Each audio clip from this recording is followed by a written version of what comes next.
All systems go. Clear for liftoff.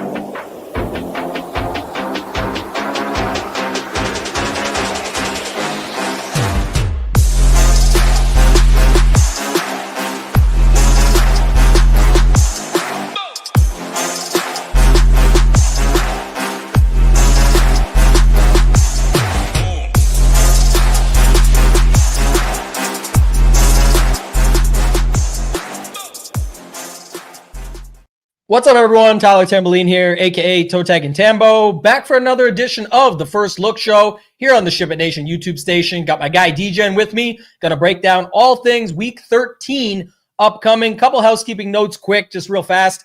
Thanksgiving, we know about it. Very important slate. We're excited. The Black Friday game on Friday with Kansas City. The two things on that. One, we will have a show, an early show tomorrow on this channel, so make sure you're subscribed. Hoop, Title, and myself breaking down the 3-game slate. Got some other content coming out for the late Thursday game for Showdown, the Friday Showdown slate with the Stone, projections, ownership, all that and more. But we're going to break down the Week 12 Listener League winner, the big guy by SHIPIT Nation, got Whip 99. Then we're going to go through the 10-game slate, a little 7-3 split. So big guy himself, I'm going to bring you in, man. What's going on? How you doing this week? Oh, it's a sad day. The beard is right after this. I'm heading to get the beard chopped off.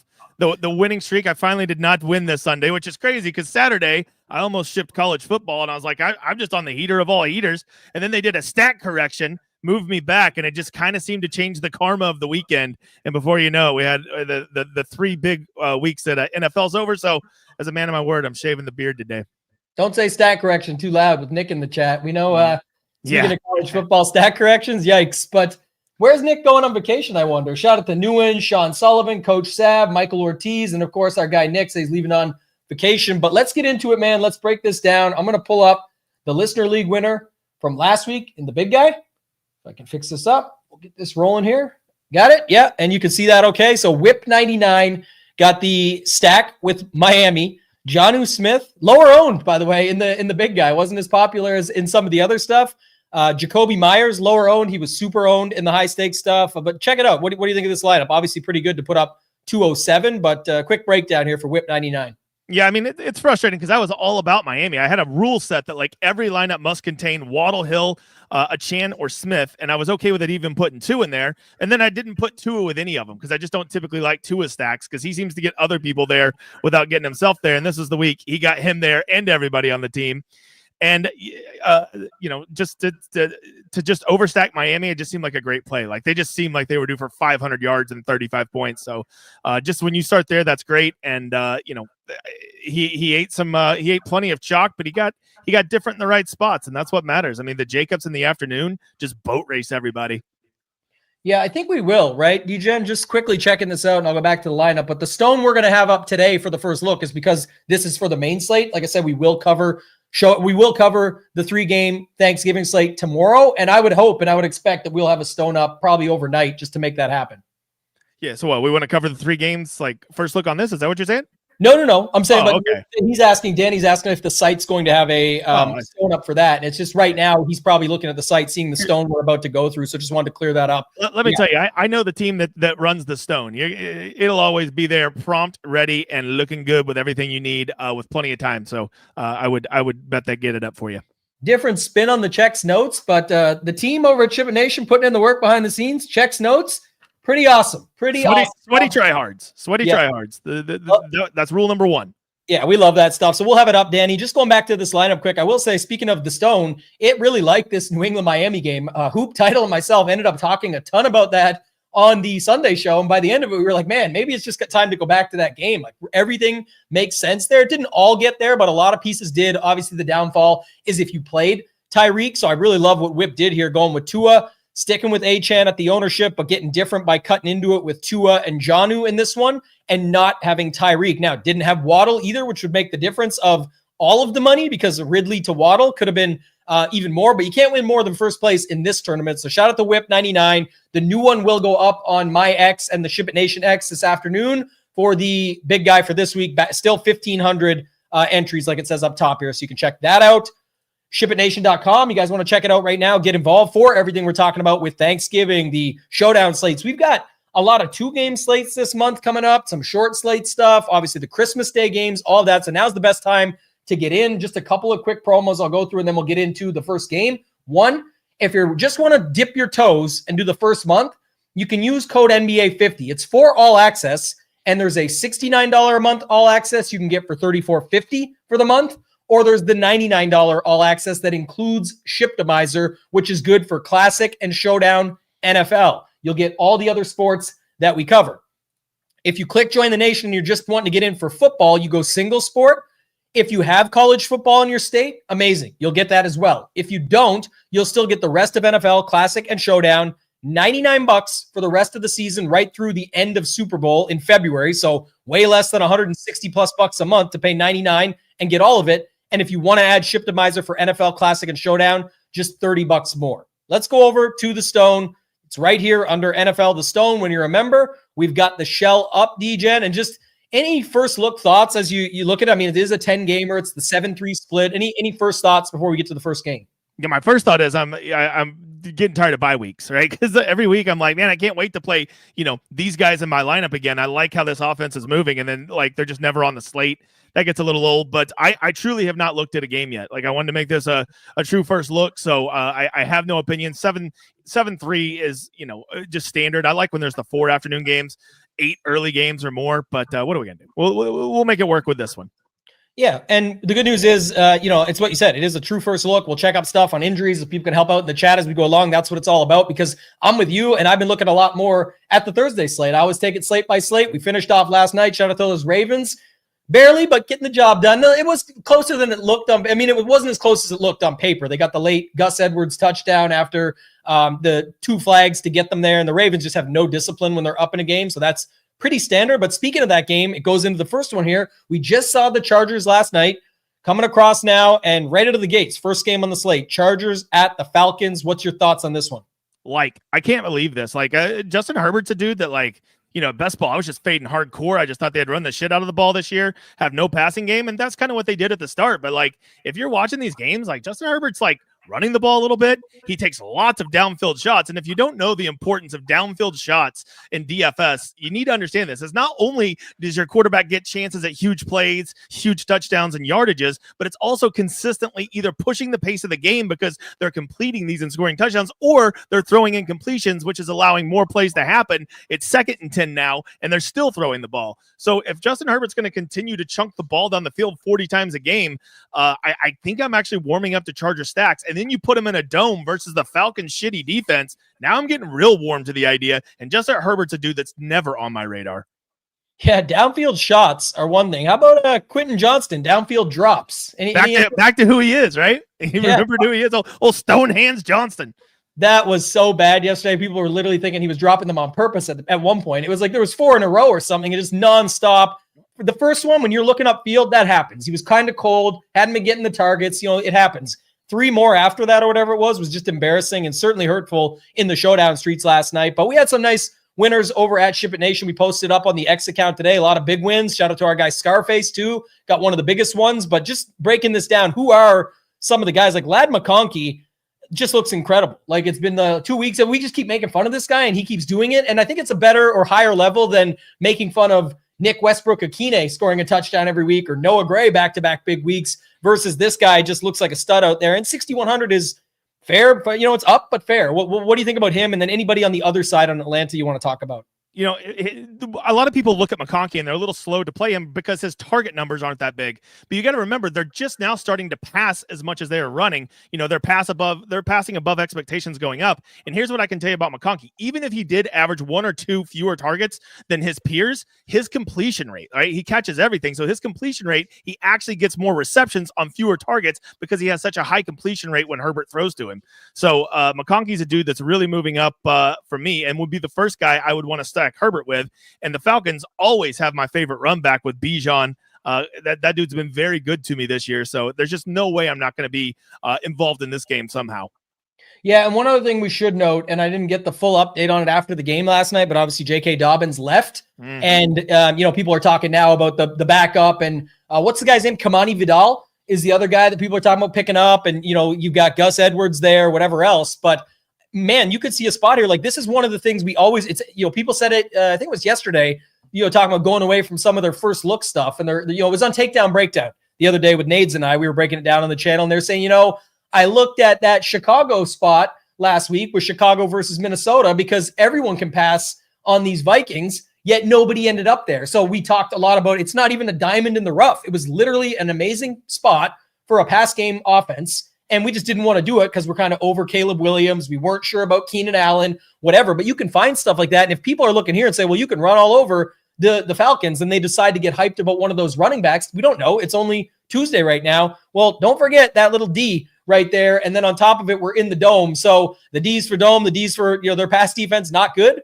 It could end up being a spot here where this goes a little bit overlooked versus the other. We'll have to wait and see as the week goes on, but I like that call. Let me give you a process note, which I felt like I had the streak ended this last weekend. So of course I did a little breakdown. I think all good DFS players should say, why didn't my week go as well this week as it did on other ones? And I had a key takeaway that I wanted to share with you and get your thoughts on, and with everybody else out there.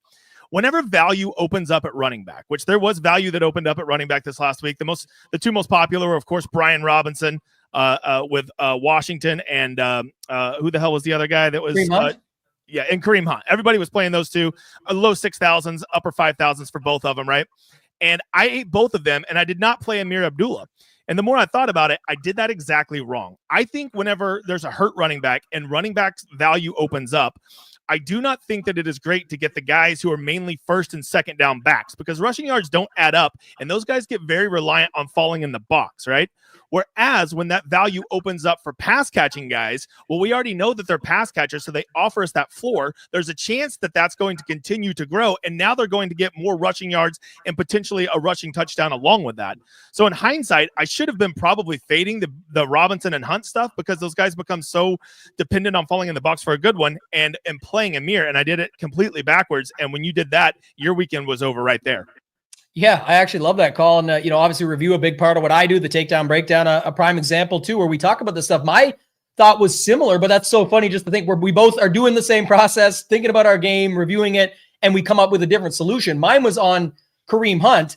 I'm the never Mahomes guy, and I was always sticking to that. I wasn't breaking free from, it's just another week. I don't care. But if I truly thought that if there ever was going to be a good Mahomes week, not just because the pricing, but the matchup was good, the leverage you get off of Hunt. Like if there, from a DFS perspective, I said it's the best spot to get on Mahomes, I'm still not going to do it. But that should have made me, not results oriented, that should have still made me think maybe I should keep my Kareem Hunt stuff in check. Now add in your piece of the process, a piece of the puzzle. Well, Abdullah is also right there. And maybe that gets me off one of these shitty quarterbacks up to Jaden Daniels or something like that. And I know there wasn't value that people loved at wide receiver, but maybe it gets me from Hunter Henry to McBride. Maybe it gets me from Geno Smith up to Jaden Daniels, and I can fit something else in instead. So yeah, I think that's a great way to look at it, and certainly something you should add in to your game if you're not doing that already. And just real quick to move off this game, I will say this. I don't know what was worse last night, was stressing if Quentin Johnston's going to actually catch a ball, or the, needing the Henry stuff and just wondering, is he going to actually bust one? Because some of those runs, he was just dragging guys with him. Not everybody is Derrick Henry, but Bijan would be up in that class. Is a younger version now of what we think could do that. So I love your Bijan call, just to note in this game as well, even though you're going to see it here. Oh, it's not really the best rush D. That was something that was talked about last night, where the Chargers had been better against the run, but they also hadn't seen someone like Derrick Henry or someone of his caliber. Bijan's got the caliber. We've seen what he's been doing this season. So I like that one. Let's move on. Steelers at the Bengals. Give me your thoughts here. Sorry. AFC North battle. These AFC North battles, I know like that the narrative is that they're always kind of like, especially once you get to November and December, they're kind of grinded out type games. But I mean, when you're looking at the total here, Vegas is putting 47 on this. So like they're telling us they are expecting more scoring than normal. And if the weather's good here, I mean, this could be one of those sneaky shootout games. I've been kind of looking for a reason to play Russell Wilson stacks, which I can't believe the words that are coming out of my mouth right now. But if they're going to, the Bengals are not afraid to get in a good shootout we've seen this year and can break the slate. So the real question is like, how affordable is it to run Joe Burrow stacks? And if I did, who's the Steelers run back? Because I'm kind of a never Najee guy, like you're never a Mahomes guy. Mm-hmm. And I just don't know that I can start a lineup with Burrow, Chase, Higgins, and Pickens, right? Like there better be some serious value open up at running back. But, this game, Vegas is telling us it's going to be higher scoring. I would probably, until I look at the rest of these games, I'm probably going to not be as warm to it, but we'll see here. Yeah, this stack ranking thing is important to me as well. I just think that's something we don't talk about enough or gets noted. That's why we've incorporated it into the best tool in DFS in the Stone. But we have stack rankings here on the site. And one of the things is like the obvious, right? If you go by projection, Burrow, Chase, Higgins is going to look awesome. That's going to be one of the highest projected stacks because look how much it costs. 7K, 8,600, 6,600. So the nice thing about our stack ranking is it's value-based. It incorporates the salary and makes a thought process around that. So I think that's something I'll be keeping an eye on because it's really tricky to get Burrow, Chase, and Higgins. I kind of like Burrow with just Chase and then see if I can use value elsewhere. And if it's a big Chase day, you get that. Or give me the $2,000, let me get it to Higgins and maybe find somebody else in there. Maybe it's a tight end or a backup wide receiver. We'll have to wait and see. Any extra thoughts there? Just no. I'm sure you've heard this stat, but when Higgins and Chase both play, Higgins is averaging over one like target more per game than Chase is. Chase cashes his in more, but Higgins is getting one more extra target, and you're getting that for $2,000 cheaper. And it's not like Higgins doesn't catch touchdowns. Yeah, and you don't even have to do the double stack. You could just avoid the wide receiver one, quote unquote, in some cases. By the way, Higgins on a lot of teams would be the wide receiver one. The dude is awesome. If you want to build really weird, that backfield still Chase Brown. Don't think he can't take a 30-yard screen to the house and be part of a winning lineup with Burrow. Yeah, and that would be also something interesting because all that money you save there is now like if you put it $2,000 there, that's get Chase Brown maybe instead of having to go to somebody else or move value around. So I don't hate that call. I didn't remember this either. I got to go back. Shout out to our guy Ross. That's why we love our chat here. McDonkey Chalk. Oh yeah, back in the Georgia Dome. I forgot. I'm not in the college streets as much as you, but that's his school, right? University of Georgia, and he's from Georgia, I think. Who are we talking about? Oh, Lad McConkey. Yeah, he's definitely a Georgia boy. They could use him this year. Yeah, and he's going back into the Georgia into the Dome. So that could be a thing, right? Where people do get excited about that this week. On the Pittsburgh side, for me, it's what you said. George Pickens still fair price at 6,800. It is what it is. We'll see how the week goes on and everything else that comes out with value. But if you just landed on someone like him, I'm fine with them as a one-off. It doesn't need to be in this stack. If you think they're going to be down in this game and he's just getting all those catches, I'm fine with him. He's $6,800. I think it's fair. Or is a secondary correlation Pickens and Higgins, right? I mean, it's not a cheap secondary stack, but there is correlation. Both of them could go for 102 touchdowns. And that game could kind of go off, and you just got the right pieces of it. Yeah, another quick strategy note on that. I want your thoughts on it because you gave me good thoughts on the last one. That's fine to me because that was what's last week? Sutton and Myers, really similar. They're in the 6K range. Some people are hating on them because they're ownership. I get it, but they're wide receiver ones on their team at a fair price, and they can just rack up 8 for 108 and 1 and not need their quarterback. I kind of cut it off there for the most part though. Like I see people doing like an $8,800 Jefferson with a $8,300 Amon-Ra on the other side. And yes, it's possible they get there together, but then they're doing it as a secondary and not with the quarterback. And I'm thinking, man, if one of those guys actually hits their ceiling today to make it where you need it, you usually will see the quarterback involved, right? Is that sort of how you think about it too? Yeah, exactly. Most of the time, whenever you start to get certain thresholds, it's just impossible for a wide receiver to have a good game and the quarterback to not also come along with them. Mm-hmm. And as far as secondary stacks go, I prefer receiver. Like my favorite secondary stack last week, the only damn thing I did right is I had a lot of Waddle, and then I would force it to go back against one of the Patriots receivers who ended up being a lot of Pop Douglas. And Waddle had the big game. Pop Douglas was good enough, right?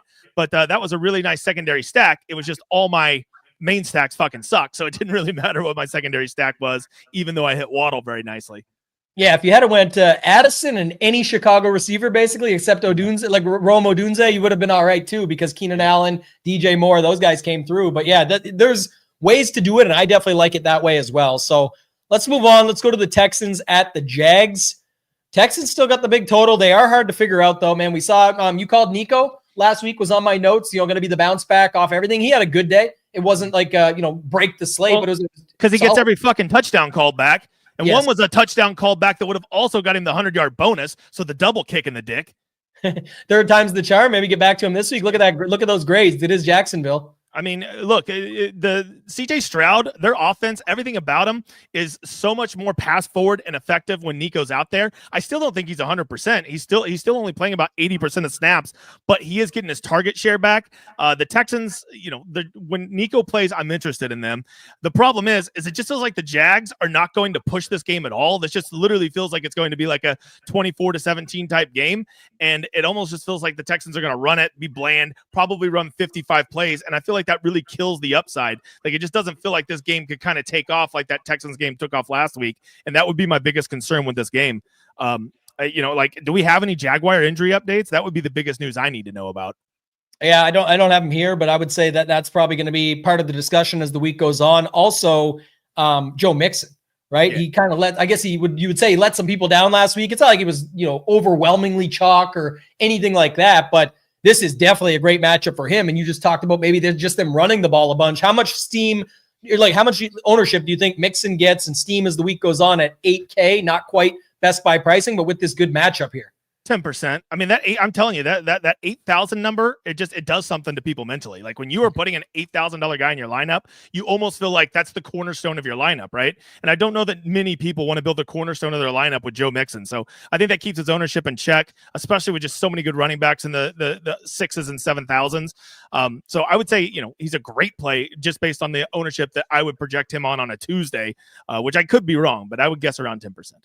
Yeah, we'll check it out in a sec. Ross says the Guz Bus, going back to the first one, 9 carries, 11 yards, and a TD. Like, I watched the whole game till the end. My kids woke up this morning and it said, "Daddy, did the Ravens win?" I said, "Yeah, by 2 touchdowns." I even forgot about his TD at the end of the game. It was just irrelevant. It was a standard Gus Edwards thing that he does. So, it was forgetful. This is the other thing. Go ahead. I was just going to say, biggest bet of the year I've placed all year was on the Ravens. I was going to text you to get your blessing before I placed it, but I was like, I don't want to get scared off of this. So I just knew the Ravens were going to beat the shit out of them. It was so tilting from all of what I thought the game was going to be, because it was definitely on a huge under pace for a while. All the flags down the stretch, all the touchdowns at the end of the halves on both sides. It was like all that stuff had to happen. And then on top of it, the Lamar line, Herbert could have ran that last one in. Lamar did his little move from high school where he sneaks the guy and then jumps in, but still got to the top, and I did not win money, but it was honestly insane. I think I only lost like 30% of my buy-ins, and I had no Lamar captain at all last night. He was basically needed, but he was in the optimal versus what tons of lineups were right behind him that you could have got there with. So it's the way it goes. That's the showdown game and why we like it. Just the last thing on the Mixon stuff. Again, we'll see how his ownership goes as the week goes on, but at 8K, I think you nailed it. It might change the game a little bit when people start seeing some of these other mid-range guys that we're going to get to. That's just how they feel about it. So if that's the case, I will have interest in Mixon as the week goes on, especially if he's going to be changing the build. And then the last thing on the game in general, I love that we have pace on the stone, because F and A, this game goes one of two ways, right? But if it's Trevor Lawrence, is there any chance he's playing? I haven't kept up with him at all, but they will have a faster pace if he plays, especially if they get behind and have a functional quarterback. Returns to practice 24 hours ago, 4 hours ago, gets well, then Trevor Lawrence right there, especially Brian Thomas, has got to be getting closer back to 100%. You could tell he's been dragging ass. Ingram, Brian Thomas, Lawrence stacks, run it back with Nico or Mixon. That all of a sudden could become pretty interesting. Yeah, I would say for sure this game would be more sneaky, right? We'll probably see. Yeah, this is sneaky as shit. I don't think many people are going to be on this, especially with the, what is that, a 44-point total, 43.5 it looks like? Yeah, nice low total, but it's like the Chicago-Minnesota game where you're like, oh, or the Tennessee game, which was, by the way, with the Texans last week, where everyone's like, oh, the Titans suck. There's no way they're going to put up. They got a 17-point team total. Yeah, and they handled it in the first quarter, and it started this thing off. It could have went better, I'm saying, but it still went pretty good from that manner. So I think that's something interesting to keep an eye on as well. Let's go to this next game. Speaking of the Vikings, we've got the Vikings at home versus the Cardinals, and this one, surprisingly lower total as well. Just, I thought, Minnesota, the Cardinals, I know it hasn't looked great lately, but with the options they have to go back and forth, this feels to me like it could be just as sneaky as the last one. Why couldn't this game go off? Yeah, I think it's just the quarterback play. I think Sam Darnold has really dipped the last 4 weeks. Kyler Murray kind of looked like Call of Duty was out this last week. It just wasn't great play from either offense, which is going to suppress the total, especially that Vikings defense has the ability to just completely shut teams down, right? Like, they play a really unique defense where they get after your ass. Sometimes it burns them, but a lot of times they can shut teams down. And then the Vikings, they just, they haven't been playing that well offensively, so that's going to keep the total down, which makes this game, I think it's going to be pretty sneaky. I don't think people are going to be jumping on this, and guys like Justin Jefferson and Marvin Harrison are going to probably be sub 10%, I would bet, and could break the slate. What did the Vikings say? I didn't catch the update. Are they going to sign Daniel Jones? I haven't seen any Daniel Jones news, so I do not know.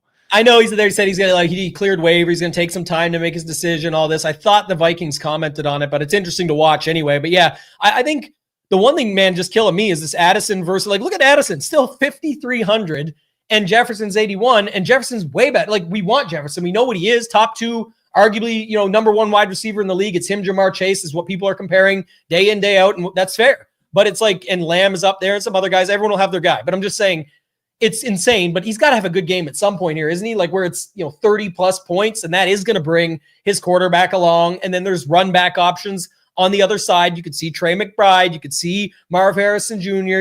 This definitely is a spot for that. Do you have any thoughts on just these passes, the Jefferson Addison comparison? Because Naylor is getting more work than Jefferson, it seems at times. It seems like defenses are just saying we're not going to let this Jefferson guy beat us, which I've always wondered, why more teams don't play like the Patriots used to. Let's just take the other team's best player away and let's make all their slapdicks beat us, right?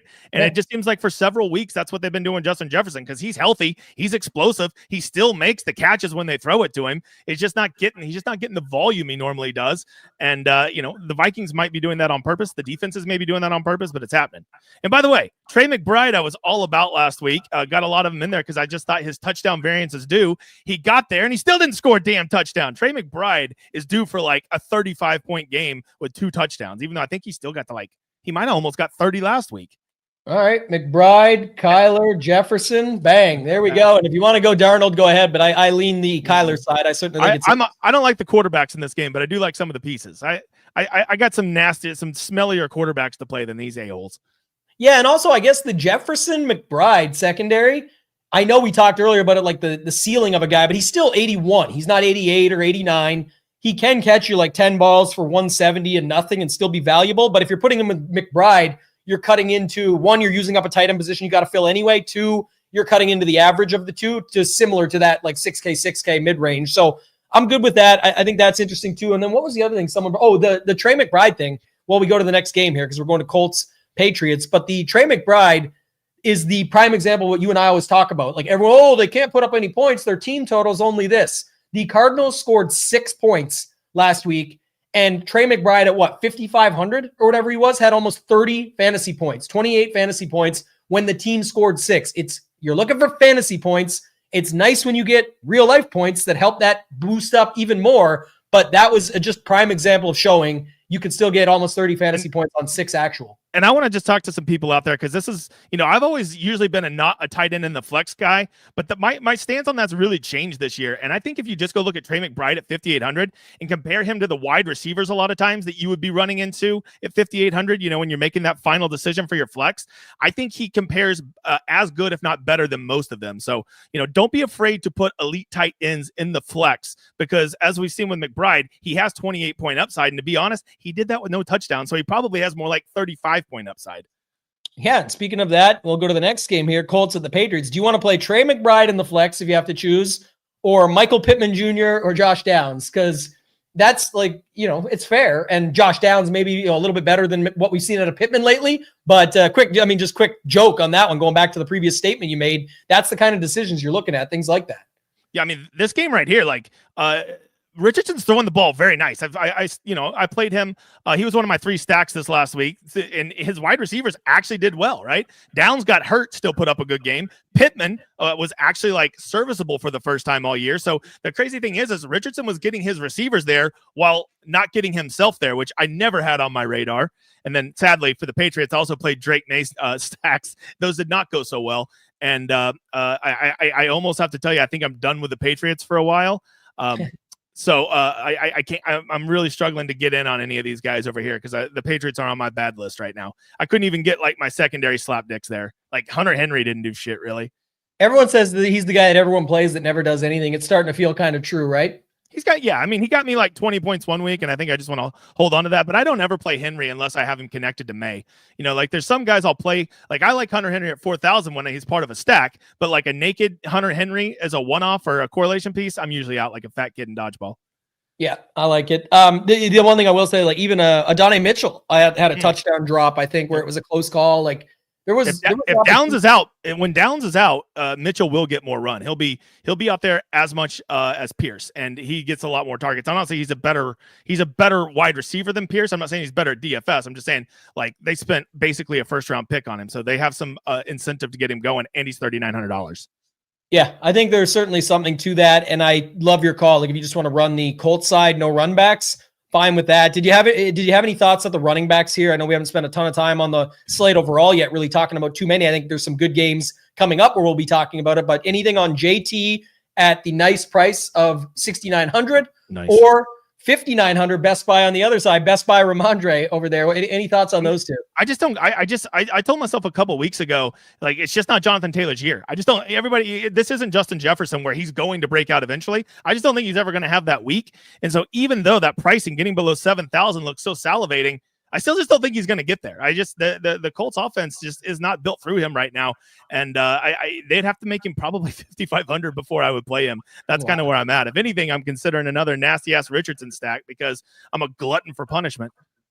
Yeah, I think the one side I would have more interest in is the Ramondre side. Obviously, it's a good matchup at home. They do want to just keep hammering it with him. He still can pick up a few targets. All that again, we'll see what the slate brings, but $5,900, pretty fair depending on what you're looking for on this slate. So.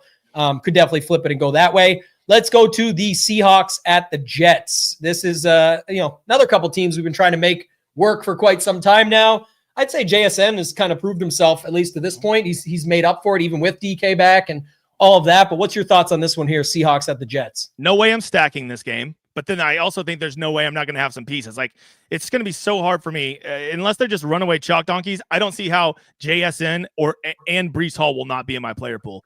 I like both of them. I don't really care about the total. The Jets only having a 19 point team total. Breece Hall just can get it done so many ways, right? That I'm not worried about it. And for the past several weeks since Saleh got fired, it's basically been the Breece Hall show at like 90% of the snaps. They've basically just given up on Braylon Allen, and this doesn't seem like a week that they would just magically bring him out. So I just don't see any way I'm not getting to those two. Outside of that, I'm pretty lukewarm on everybody else. I feel the same, actually. And usually I'm a guy that wants to play Geno, and it just hasn't been great. And I know that's not a reason to completely go away from it. But, if I'm playing him, I'm stacking him. It's pretty standard stuff. We'll see as the week goes on. I like the Breece Hall run back better than anything else here that we're looking at. That's sort of how I would set it up. But I think Kenneth Walker is going to be the guy I would keep an eye on here more because, again, it depends too. But if more one, you can definitely play him and Breece Hall together. Those two guys can sort of get there in a bunch of different ways. They can fall into the end, like what you talked about earlier, these 1 and 2 down backs where it's like, yeah, they got to get there and the rushing yards don't really rack up. Both these guys can catch a ton of passes. Both of them can catch, they're better than most receivers in the league when they want to run that out route and be out there for a 20-yard catch even. Both these guys this season have made huge catch touchdowns that we've talked about. So I don't mind them against each other, but if like Breece Hall gets all of the steam and no one wants Kenneth Walker, I'm fine with that too. So I think that's sort of how I'm handling this game right now. And the team totals are more than fine for playing 7K running backs, 7,500 running backs. So I'm good with that. Back to these Commanders at home. Big team total going up against the Titans. We saw the Titans last week. Another Nick Westbrook-Akine touchdown.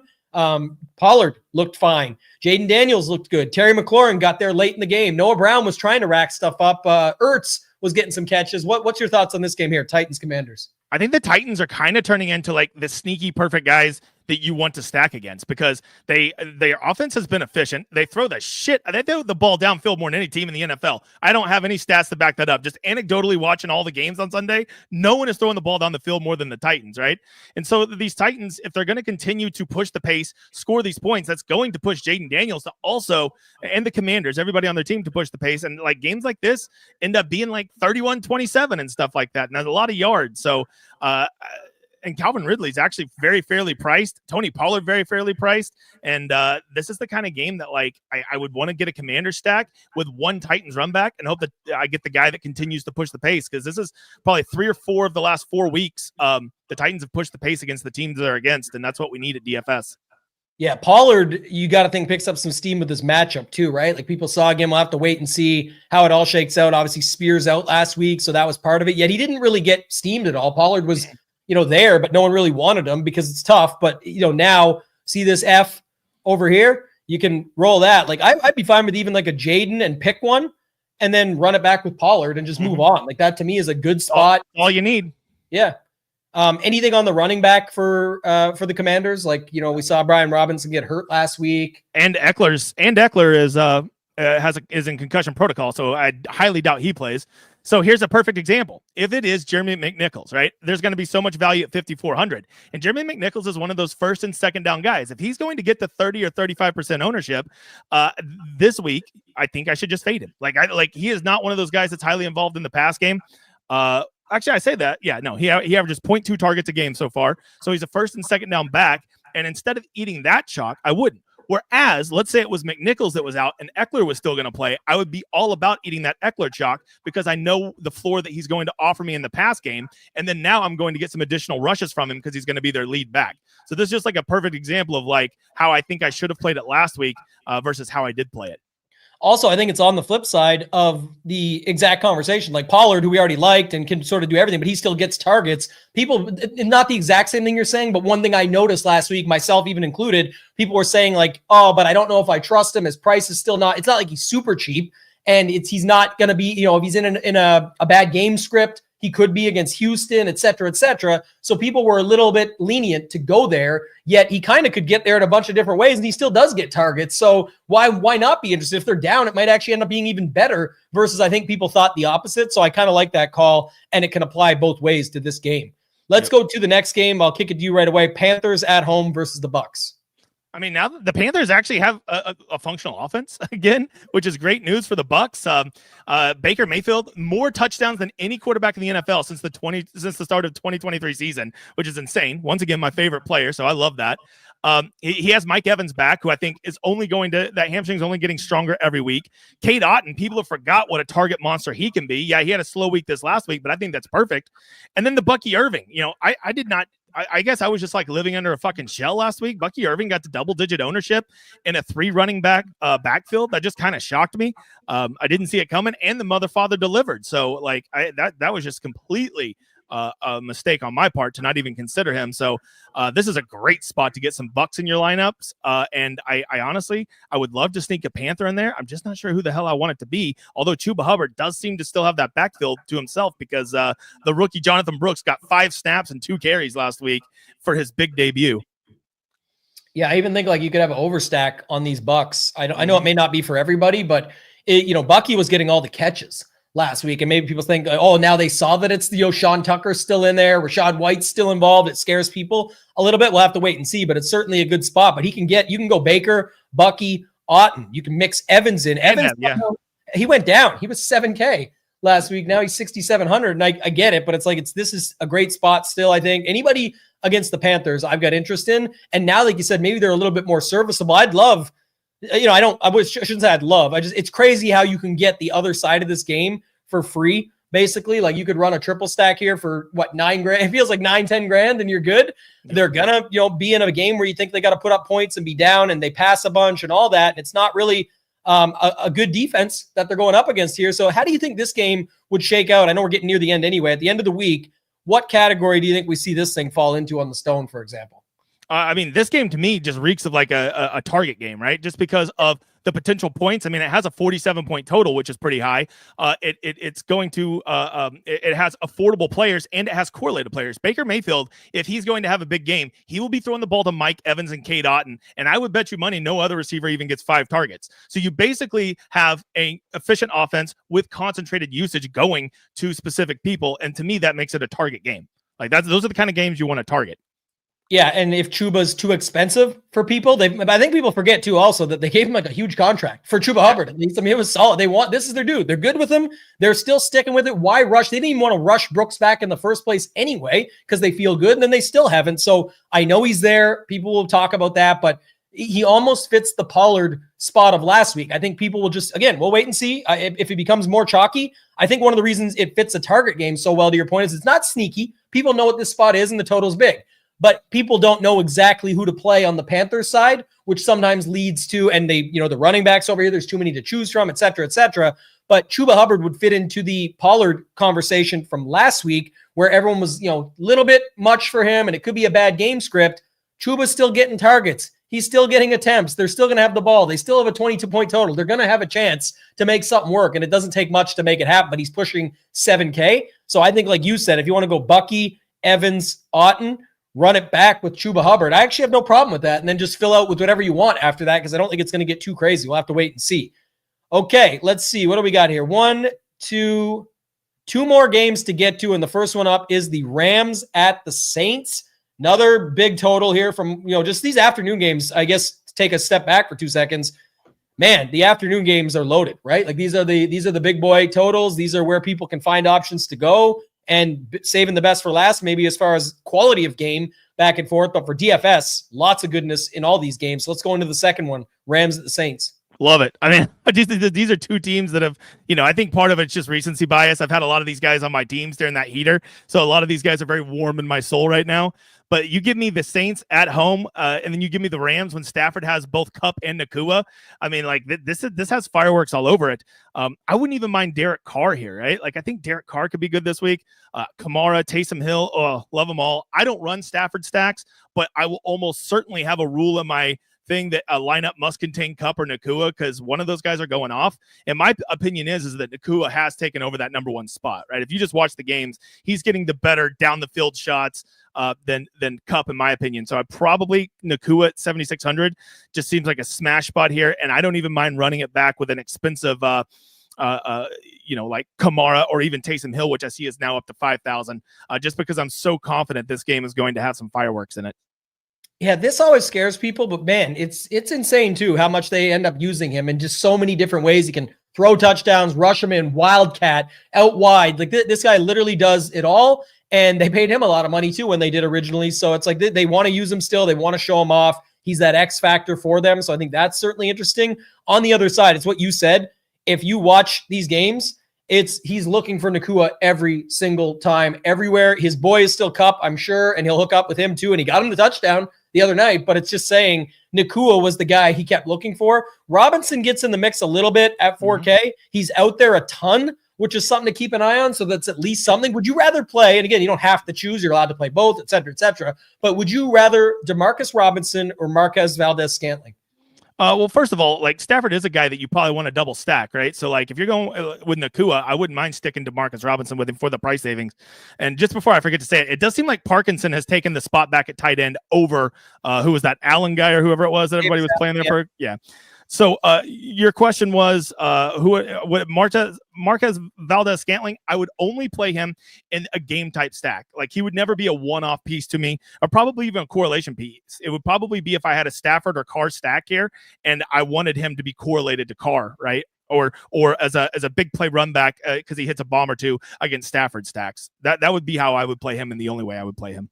Yeah, we got to wait on Robinson too. Speaking of that, I forgot. I just saw that news yesterday. Posted in the Discord over at SHIPIT that he was like suspected of a DUI and they locked him up overnight and let him out in the morning or whatever. So that was DeMarcus Robinson who they're talking about. So yeah, I didn't even hear that. Yeah, I don't think it's going to be a big deal. We'll have to wait and see, but not a great look for sure. Yeah, I mean, again, you'd be surprised. I don't know. I'm sure you guys know this as much in the chat as anybody. I watch a lot of football too. Like these coaches, there's not too much discipline and there's not too often. Like if they're practicing and they're back to playing and they're in the game, it's win the football game and they'll deal with all the off-field stuff later on. It's not oftentimes you see a guy get punished or anything like that because of something like that. It's usually the league coming down on them more than their actual own team if they're good to play and go, but keep an eye on it. Nothing else here for me. I like that what you talked about, the game stacks. The teams can both throw a ton. I guess one thing that wasn't mentioned that I will have interest in is Kyren Williams.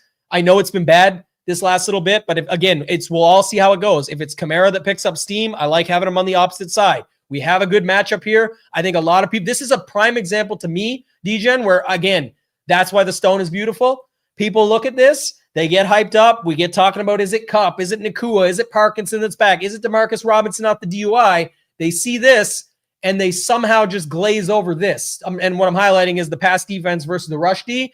It's just as good a spot for Kyren Williams here. He's been amazing most of the season. It hasn't been great as of late, but it only takes one game to flip it around and get right back into the mix and swing at things here. And I could definitely see him having a great game and just $7,200. So I'm good with him as well.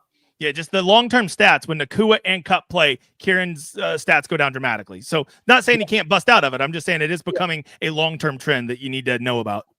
Yeah, and I think that's good. I just think that's like me always is, that's something that's in the back of my mind, but I also think because it's in the forefront of many others, or that tends to get thrown around, I look at it like it's week 13, 2024, anything can happen. It's still a great spot. What if, Nakua and Cup both have a PI that lands them there, and it's Kyron that gets to jam 2 in on top of a couple big runs and a few catches, and now he really crushed at 7,200. So it can go a bunch of different ways. Let's go this way to the last game, which is the Ravens at home, coming off the win versus the Eagles. And what do you think about this game on just a fan perspective? Do you think it's going to be made a bigger deal of how good these two teams are? I know they're not the upper echelon of what people are considering on both sides because of the Lions and the Chiefs and the Bills and all these other teams. But you got to think the Lamar versus Hurts is still a big deal, right? That people these are probably 2 of the top 6 teams in the NFL. So I think that it's going to get plenty of hype. It's just a great game, right? For DFS purposes, I mean, this does have all the recipe for a big shootout. Problem is, man, they're freaking expensive. Like, there is no discounts in this game. Maybe if Devonta Smith gets back, him at 5,800 seems like a bit of a misunderpriced, but you always got to worry about guys coming back. Is he off concussion or off injury? I can't remember. I'm trying to look at it here now with the rule out for that. I don't even remember why he's out. I think hamstring was the original. Okay, well, I get very leery of wide receivers coming back from hamstrings first week back. So he's probably off for me. And then the Ravens, man, I watched them last night. Their offense is so good, but like, it's expensive and it's not the easiest to stack, right? Like Lamar doesn't mind spreading the ball around. So it might be one of those games where I have to do what I do with the Lions, right? And just kind of hope that everybody gets a little bit and nobody goes ham and I'm able to survive it because, just already looking through these first 9 games, I'm already seeing kind of how I want my lineups built. And I don't know that I'm going to be able to get to $8,300 AJ Brown or $8,500 Saquon Barkley or $8,000 Lamar Jackson. I mean, these are premium prices that is going to be hard to fit into these lineups because as good as this slate seems this week, I don't feel like we've been talking about very many values out there. I was just going to say that's one of the biggest pieces right now. It's early, it's Tuesday, but when you don't have a ton of value on the slate, it's really hard to, formulate a plan on how you're getting to like Jalen Hurts and AJ Brown with a Zay Flowers or something on the other side or making something work.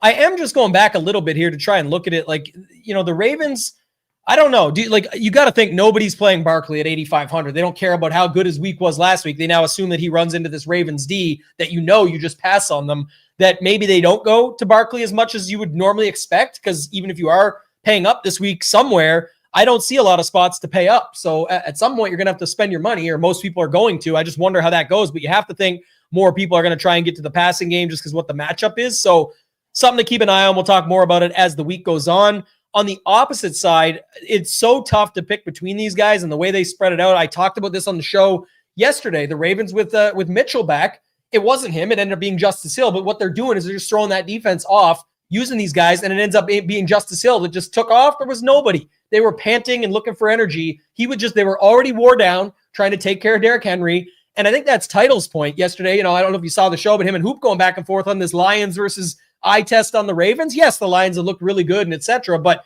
you got to think this is what the Ravens got. We know this is what the Ravens got Henry for. And yesterday it's starting to show signs of it. The expectations even more. Look at what he can do. You got to worry about Lamar. Then you got to worry about Henry. That's already enough. And now you got to worry about that tiring the defense out so bad that they can't even get to a guy and some of these shifty dudes. So I don't know. This game is interesting. Big boy total here. 2 of the Titans going back and forth in Hurts versus Lamar, Barkley versus Henry. I mean, there's every battle within this game. So I'm interested to see how the slate shakes out. Did you have any quick thoughts to round it out on late swap? Like, to me, it looks like people are already going to be living in the afternoon. You can't late swap when 6 out of the 9 guys in your lineup are all in the afternoon. Yeah. Right? Like what are we going to late swap? We're just going to mix up the guys we already had picked for the afternoon. I guess the good news is the more guys you have available in your lineup that play in the afternoon, the more freedom you have to go switch shit around because you'll have, you can drop down here, move up here more often.